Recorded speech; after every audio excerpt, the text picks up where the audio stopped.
Welcome to the Sarah Finkelstein Show, where the next 10 minutes can change your life. Also on Spotify, SoundCloud, and iHeartRadio.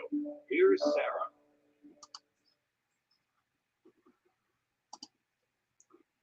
Have you heard of an HSA account? It stands for a health savings account, not to be confused with an HRA, which is a health reimbursement account, or an FSA, which is a flexible spending account. A HSA, a health savings account, is available for people who have a high deductible health plan at work. And there are different criteria, specific criteria for the specifications of the deductible amount as well as the max amount of pocket.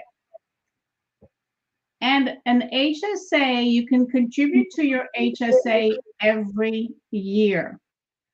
Those contributions reduce your taxable income, just like contributing to your 401k plan or your traditional IRA plan. Each year, the contributions that you're allowed to make increases slightly.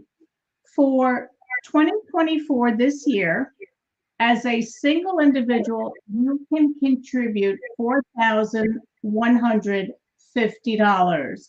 And as a family, you can contribute $8,300, twice the amount of a single. And for those that are over the age of 55, you can add on an additional $1,000 as a catch-up contribution.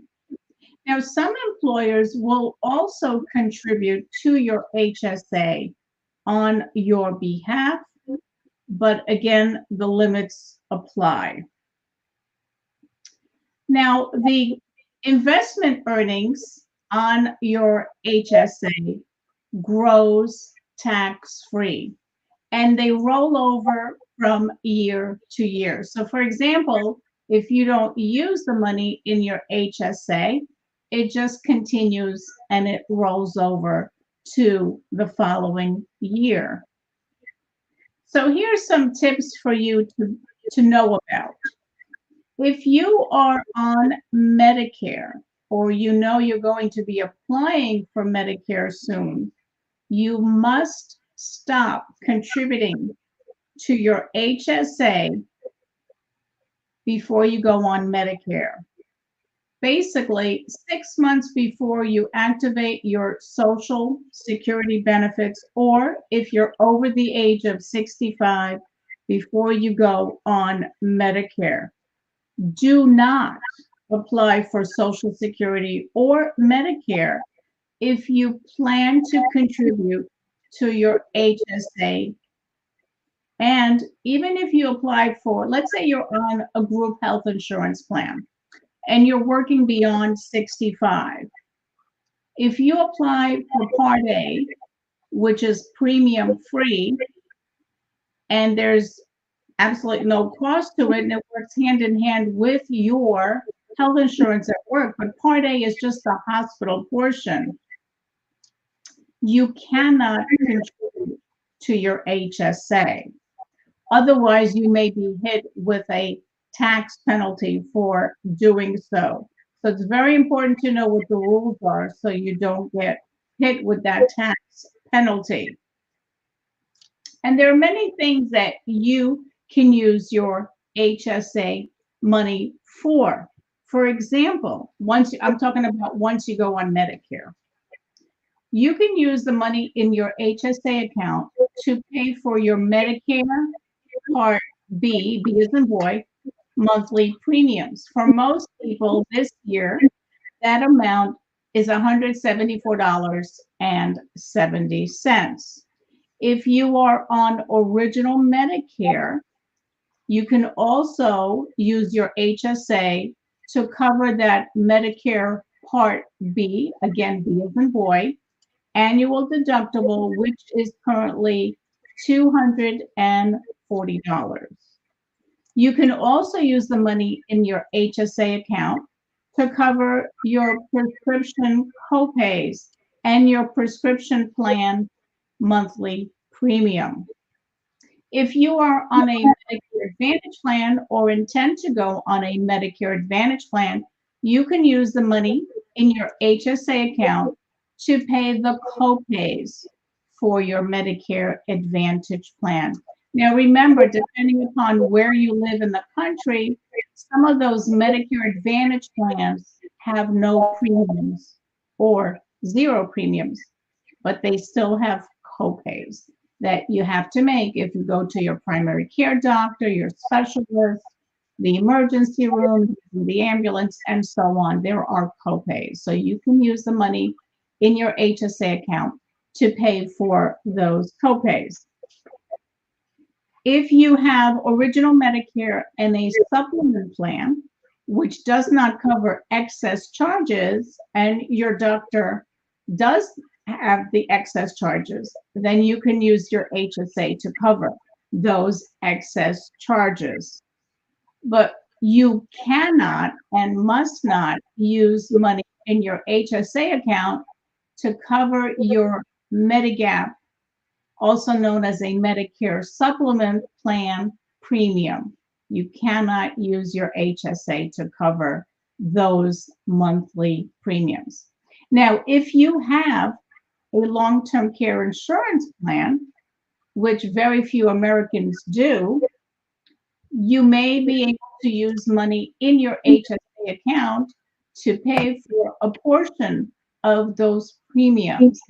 The amount that is allowable to be allowable deductible in your tax return. And that varies on age. So the older one is, the more of their long-term care premiums that they are allowed to deduct from their income taxes. So those are my tips for you and an HSA. And an HSA, again, is a great way to reduce your taxable income. We're always looking for ways, and Americans are always looking for ways to reduce their taxable income and save money wherever they can. So an HSA might work for you and your family as long as you have a high deductible health plan at work. Just looking over my notes to see if there's anything that I've missed in sharing with you.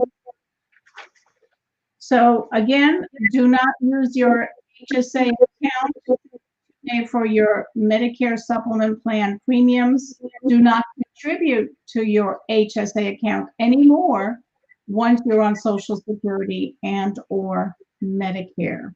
And let's take an example. Let's say you're 68 years old, you're still at work, you're on your group health insurance plan, you are planning to retire and leave your job. You must stop contributing to your HSA 6 months before you go on Medicare or file for Social Security. So if you have any questions, you can, of course, reach out to me. My number is 561-302-5760. Or if you have any questions about Medicare, feel free to reach out as well. And what I had mentioned is that most Americans do not have a long-term care plan in place, which can be extremely risky because once you or your loved one needs long-term care, it is extremely expensive.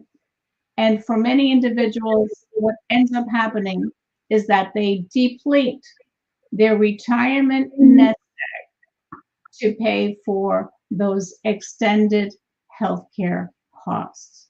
So Benjamin Franklin said, you've probably heard me say this a dozen times. Benjamin Franklin said, people don't plan to fail. They just fail to plan. So once you have your plan in order, you're good to go.